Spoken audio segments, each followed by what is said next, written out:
কোন মুসলিম দেশে সরকারি উদ্যোগে এত মসজিদ একসাথে হয়েছে কিনা আমার জানা নাই।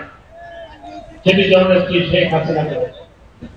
এই দেশের আলেম সমাজের ব্রিটিশ আমল থেকে দাবি ছিল একটি ইসলামী আরবি বিশ্ববিদ্যালয় প্রতিষ্ঠা করা, কিন্তু সেই দাবি কখনো পূরণ হয় নাই।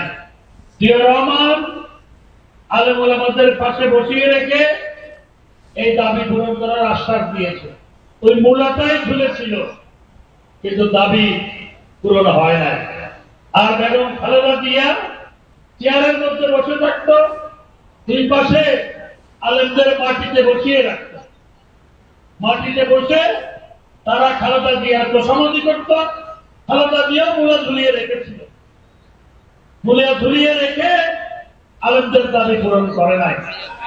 আমাদের নেত্রী জননেত্রী শেখ হাসিনা এবং শেখ হাসিনা আলেমদের শতবর্ষের দাবি পূরণ করেছে, ইসলামী আরবি বিশ্ববিদ্যালয় প্রতিষ্ঠা করেছে।